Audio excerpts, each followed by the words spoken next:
Inácio estremeceu. Ouvindo gritos do solicitador, recebeu o prato que este lhe apresentava e comeu, debaixo de uma trovoada de nomes. Malandro, cabeça de vento, estúpido, maluco.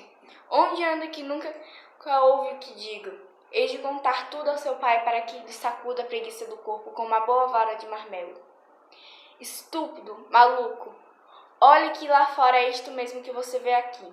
Continuou, voltando-se para Dona Severina, senhora que vivia com ele há anos. Confunde-me os papéis todos, erra as casas, vai um escrivão em vez de outro. Troca os advogados, é o diabo, é o tal do sono pesado e contínuo. De manhã, para que lhe acorde é preciso lhe quebrar os ossos. Deixe, amanhã hei de acordá-la a pau de vassoura. Dona Severina tocou-lhe o pé como pedindo que acabasse. Borges ficou em paz com Deus e os homens. Não digo que ficou em paz com os meninos, porque o nosso Inácio não era propriamente menino. Tinha 15 anos feitos e bem feitos, cabeça inculta, mas bela, olhos de rapaz que sonha, que adivinha, que indaga, que quer saber e não acaba de saber. Tudo isso posto sobre um corpo não destituído de graça, ainda que mal vestido. O pai é barbeiro na cidade nova e polo de agente, escrevente, ou o que quer que era, do solicitador Borges, com esperança de vê-lo no fórum, porque lhe parecia que procuradores ganhavam muito. Passava-se isto na Rua da Lapa em 1870. Durante alguns minutos não se ouviu nada mais que o tinir dos talheres e o ruído da mastigação. Borges abortava-se nos alfaces e vaca. Interrompia-se para virgular a oração com um gole de vinho e continuava calado. Inácio, comendo devagarinho, não ousava levantar os olhos do prato, nem para colocá-los onde eles estavam no momento em que o terrível Borges se decompôs. Verdade é que seria muito arriscado. Nunca ele pôs os olhos nos braços de Dona Severina, que se não esquecesse de si e de tudo. Também a culpa antes era dela por trazê-los assim nus constantemente. Usava mangas curtas em todos os vestidos da casa. Meio palmo abaixo do ombro, dali em diante ficavam à mostra. Eram belos e cheios, em harmonia com a dona, que era antes grossa que fina, e não perdia a cor nem a maciez por viverem ao ar. Mas é justo explicar que ela não trazia-os de faceiras, não porque já gastara todos os vestidos de mangas compridas. De pé era vistosa, andando tinha maneiros engraçados. Ele, entanto, quase só via a mesa, onde, além dos braços, mal podia mirar o busto. Não se pode dizer que era bonita, mas também não era feia. Nenhum adorno. O próprio penteado O próprio penteado consta de muito pouco. Alisou os cabelos, apanhou-os, atuou-os e fixou-os no topo da cabeça, com um pente de tartaruga que a mãe lhe deixou. Ao pescoço, um lenço escuro, nas orelhas nada. Isso com 27 anos, floridos e sólidos. Acabaram de jantar. Borges, vindo o café, tirou 4 charutos da algibeira, comparou-os e apertou entre os dedos. Escolheu um e guardou o restante. Aceso o charuto, fincou os cotovelos na mesa e falou a Dona Severina 30.000 causas que não interessava nada ao nosso Inácio. Mas enquanto falava, não descompunha e ele podia devanear a largas. Inácio demorou o café mais que pôde. Entre um gole e outro, alisava a toalha, arrancava dos dedos pedacinhos de pele imaginários ou passava os olhos pelos quadros da sala de jantar. Era 2, um de São Pedro e um de São Jorge. Registros trazidos de festas encaixoados em casa. Vá, que disfarce com São João, cuja cabeça da moça alegre imaginações católicas, mas com ao centro de São Pedro era demais. A única defesa do moço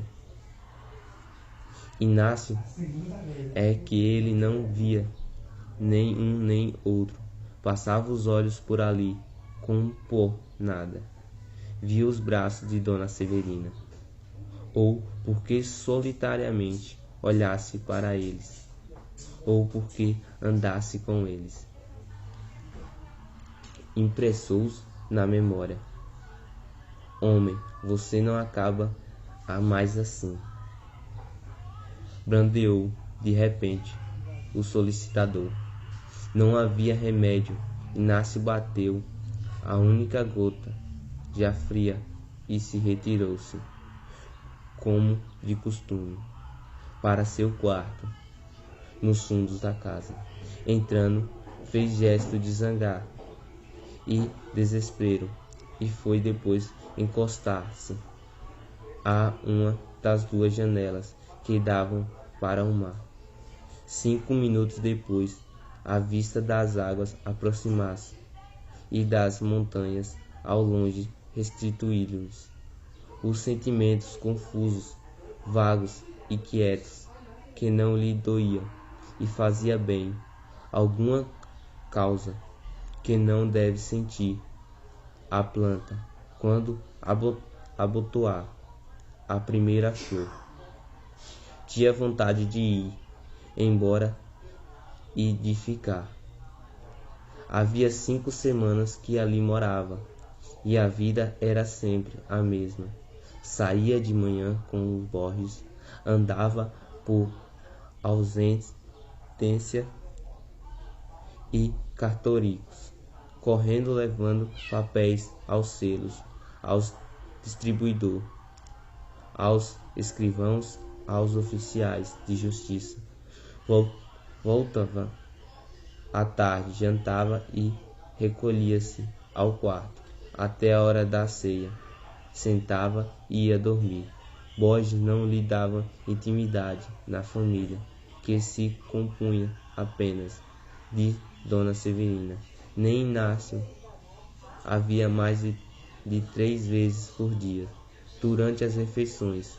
5 semanas de solidão e trabalho sem gosto, longe da mãe e das irmãs. 5 semanas de silêncio, porque eles só falavam ou outra vez na rua. Em casa, nada. Deixe estar, pensou ele um dia. Fujo daqui e não volto mais. Não foi, sentiu-se arrancado e acorrentado pelos braços de Dona Severina. Numa virada ou outra, bonitos e tão frescos. A educação que abertamente parecia até o princípio afastava os olhos fechados, encarou-os poucos ao ver que eles não tinham outras mangas, e assim os foi descobrindo, mirando e amando. No fim de 3 semanas eram eles, moralmente falando, as suas tendas de repouso. Aguentava toda a trabalheira de fora, de toda a melancolia da solidão e do silêncio, todas a grosseira do patrão, pela única pagada de ver 3 vezes por dia um famoso par de braços. Naquele dia, enquanto a noite ia caindo e Inácio estirava-se na rede, não tinha ali outra cama. Dona Severina, na sala da frente, recapitulava o episódio do jantar e pela primeira vez desconfiou alguma causa. Rejeitou a ideia logo, uma criança, mas a ideia que são da família das moscas teimosas. Por mais que a gente a sacuda, elas tornam-se a pousar. Crianças. Tinha 15 anos e ele advertiu que entre narizes e bocas do rapaz havia um princípio de rascunho de buços que admirava que começasse a amar. E não era ela bonita? Esta outra ideia não foi rejeitada, antes vaga e beijada, e recordou os modos dele, os esquecimentos, as distrações e mais um acidente, mais outro, tudo era sintomas e conclusão que sim. Que é que você tem? Disse-lhe, solitando, estirando no canapé o cabo de alguns minutos de pausa. Não tenho nada. Tudo. Não tenho nada.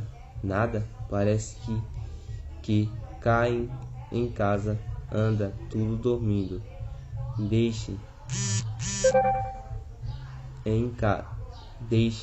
esta. Eu não sei de um bom remédio para tirar o sono aos dorminhocos. E foi por ali, no mesmo tom, zangado, fuzilado, ameaçado, mas realmente incapaz de as cumprir, pois era antes grosseiro que mal. Dona Severina interrompia-o,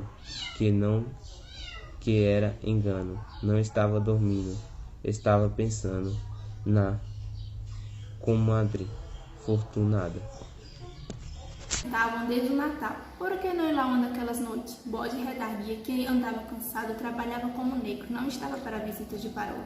Decompôs a comadre, decompôs o compadre e decompôs o afilhado, que não ia ao colégio com 10 anos. Ele, Bode, com 10 anos, já sabia ler, escrever e contar. E não muito bem, é certo, mas sabia. 10 anos havia de ter um bonito fim, vadio e covado e meio nas costas. A tarimba é que viria ensiná-lo. Dona Serevina apaguzava-o de desculpas, a pobreza da comadre, o caiporismo do compadre e fazia-lhe carinho, a medo que eles podiam irritá-lo mais. A noite caíra de toda e ouviu o trique do lampião do gás na rua, que acabava de acender, e viu o clarão deles nas janelas da casa fronteira. Borges, cansado do dia, pois era realmente um trabalhador de primeira ordem, foi fechando os olhos e pegando no sono. Deixou-a só na sala, às escuras, consigo e com a descoberta que acaba de fazer. Tudo parecia dizer à dama que era verdade, mas essa verdade desfeita, a impressão do assombro, trouxe-lhe uma complicação moral. Ela só conheceu pelos efeitos, não achando meio a discernir o que era. Não podia entender-se nem equilibrar-se. Chegou a pensar em dizer tudo ao solicitador, e ele que mandasse embora o fedelho.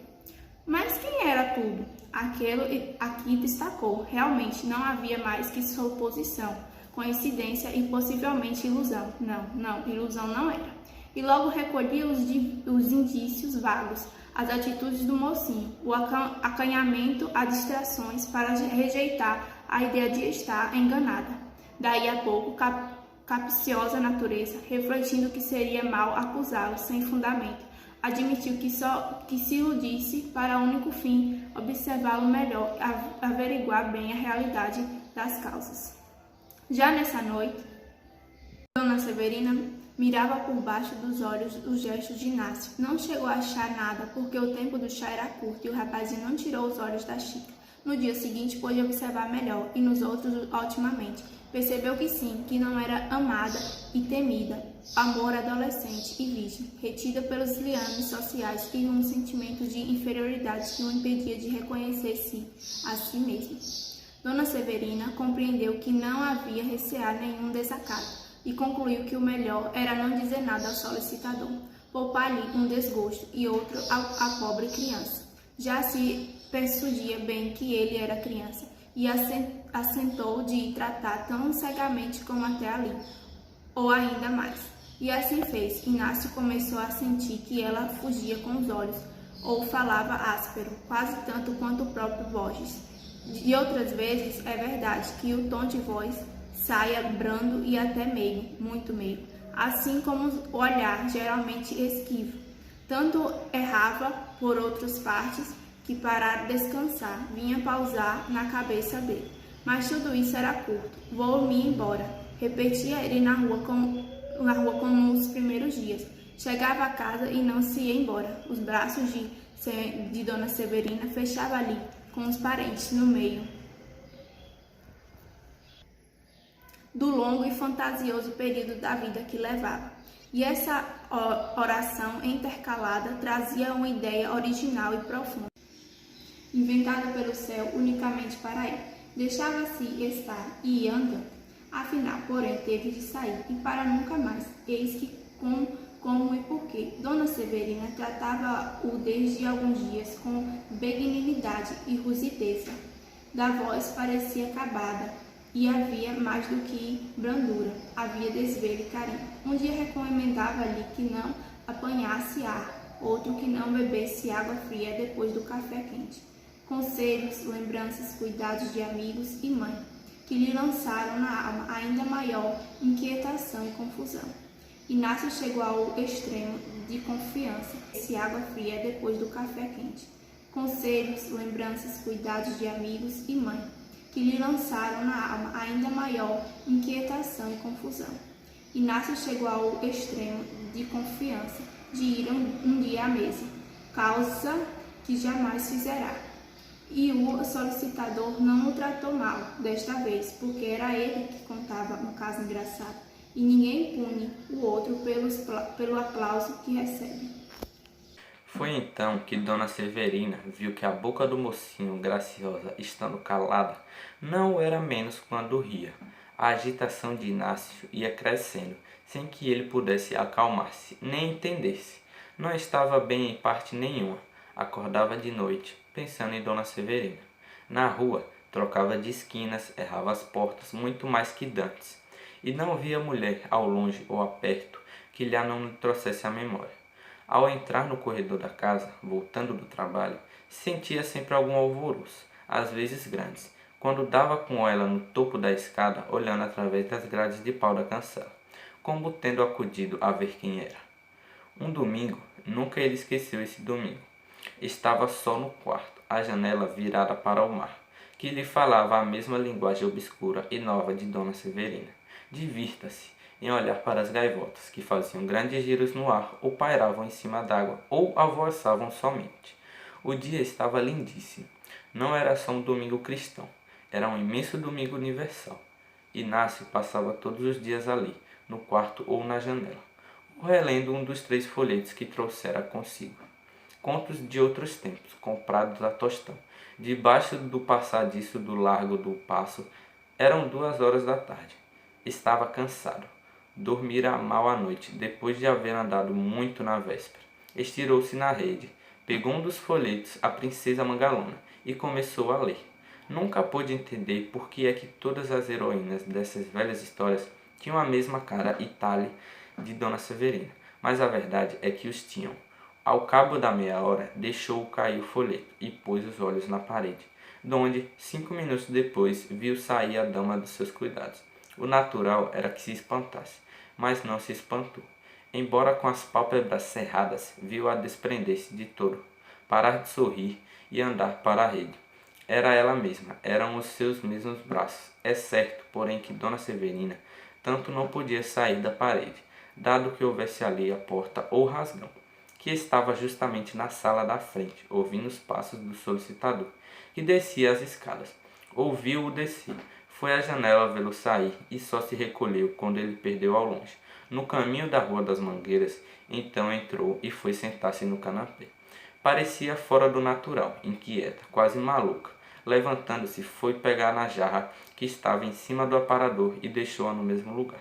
Depois do caminho até a porta, deteve-se e voltou. Ao que parece sem plano, sentou-se outra vez 5 ou 10 minutos.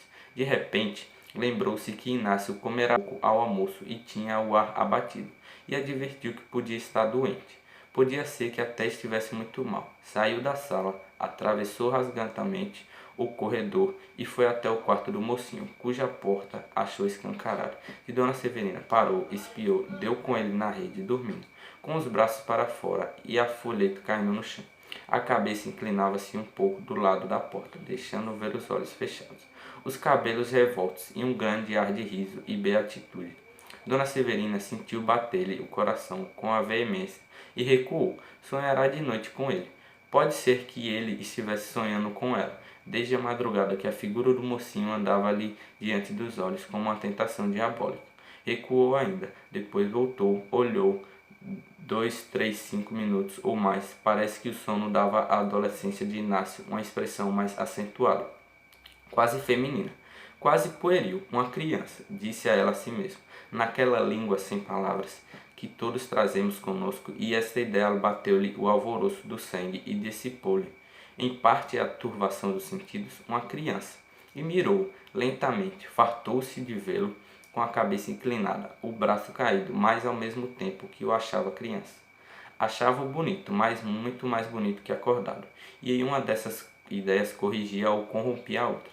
De repente estremeu e recuou assustada. Ouvirá um ruído ao pé, no salete do estômago. Foi ver, era um gato, que deitara uma tigela ao chão. Voltando devagarinho a espiá-lo, viu que dormia profundamente. Tinha um sono duro a criança. O rumor que abalará tanto que não fez esquecer sequer da mudança de posição. Ela continuou a vê-lo dormir. Dormir, talvez sonhar. Que não possamos ver os sonhos um dos outros.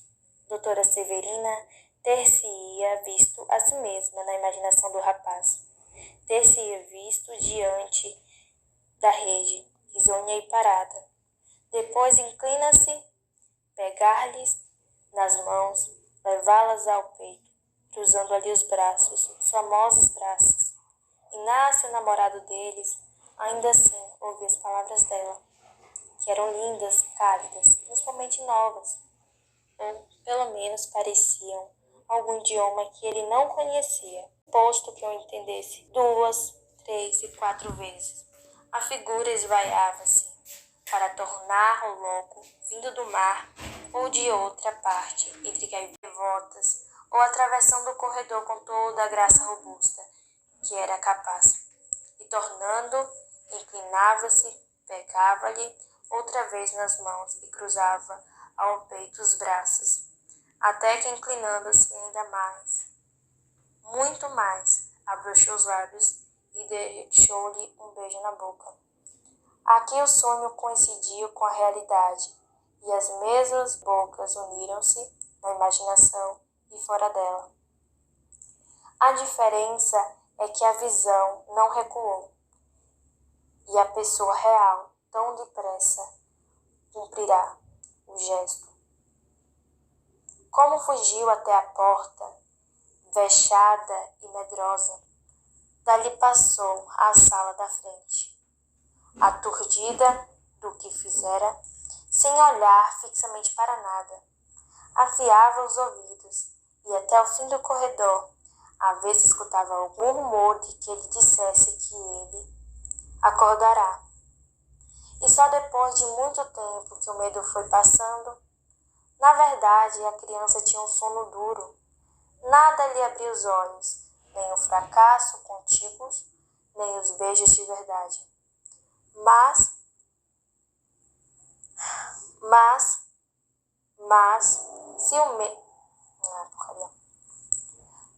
se o medo foi passando, o vexame ficou e cresceu. Doutora Severina não acabava de crer que fizesse aquilo. Parece que embrulhara os seus desejos na ideia de que era uma criança namorada que ali estava sem consciência nem imputação. E meia mãe, meia amiga, inclinará-se e beijará-o. Fosse como fosse, estava confusa, irritada, aborrecida, mal consigo e mal com ele. O medo de que ele podia estar fingindo que dormia apontou-lhe na alma e deu-lhe um calefrio. Mas a verdade é que, Dormiu ainda muito e só acordou para jantar. Sentou-se à mesa, contanto achasse doutora Severina calada e severa, que o sociador tão ríspido como os outros dias, nem a rapidez de um, nem a severidade da outra podiam dissipar-lhe a visão graciosa que trazia consigo, ou amortecer-lhe a sensação do beijo. Não reparou que doutora Severina tinha um chale que cobria os braços. Reparou depois, na segunda e na terça também, e até sábado, que foi o dia que Borges mandou dizer ao pai, e não podia ficar com ele, e não o fez zangado, porque o tratou relativamente bem e ainda lhe disse a saída: quando precisar de mim para alguma coisa, procure-me. Sim, senhor. A senhora doutora Severina está lá para o quarto, com muita dor de cabeça. Venha amanhã ou depois despedir-se dela. Inácio saiu sem entender nada. Não entendia a despedida nem a completa mudança de doutora Severina em relação a ele, nem o chale, nem nada. Estava tão bem, falava-lhe com tanta amizade. Como é que, de repente, tanto pensou que acabou supondo de uma parte de algum olhar discreto? Alguma distração que o ofenderá não era outra coisa. E daqui, a cara fechada e o chale que o cobria os braços tão bonitos, não importavam. Levava consigo o sabor do sonho. E através dos anos, por meio de outros amores mais efetivos e longos, numa sensação achou nunca igual a daquele domingo, na Rua da Lapa, quando ele tinha 15 anos. Ele mesmo exclamava, às vezes, sem saber que se engana, e foi um sonho, um simples sonho.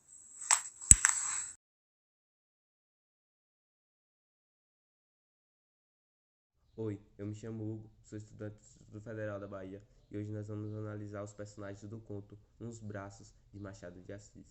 Vamos analisar primeiro e falar do personagem principal, sendo ele Inácio, um personagem tímido, carinhoso, romântico também, como a gente podemos ver, um personagem ali muito bonito, como é retratado na própria história.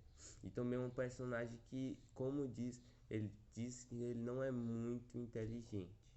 Mas eu creio que Inácio seja um personagem que não se socie tanto, não seja nem tanta inteligência, ele não se socie tanto.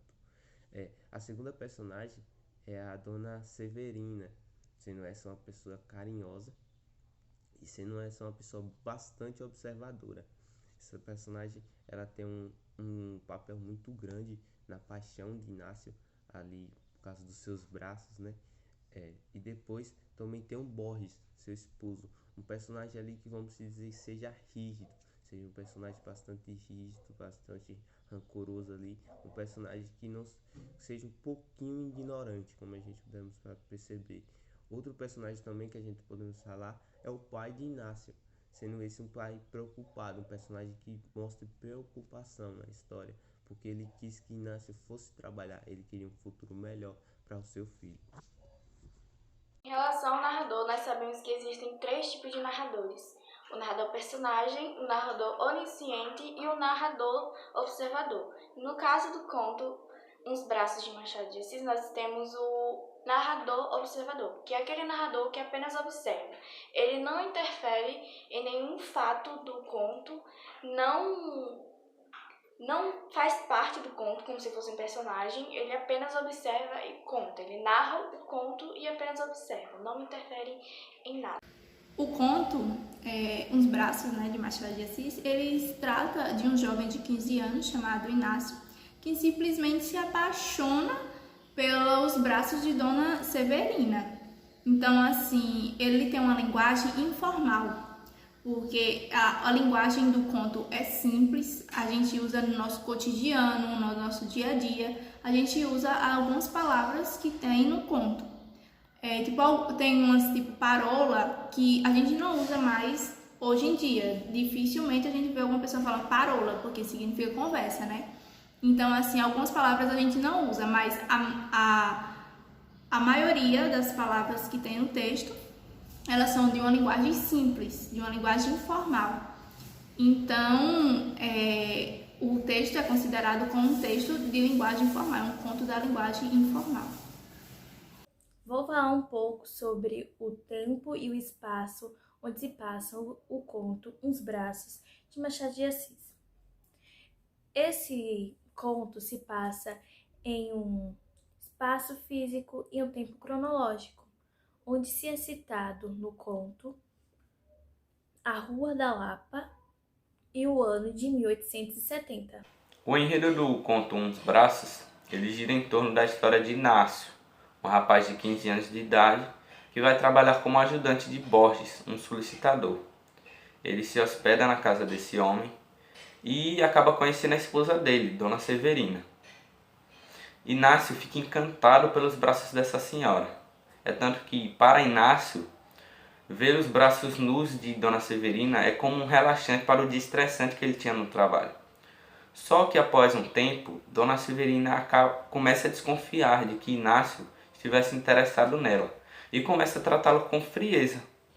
Só que depois de um tempo ela começa a pensar se aquilo é o certo a se fazer. E volta a tratar Inácio normalmente. Em um certo domingo, dia de descanso de Inácio, ela vai até o quarto dele e o pega dormindo.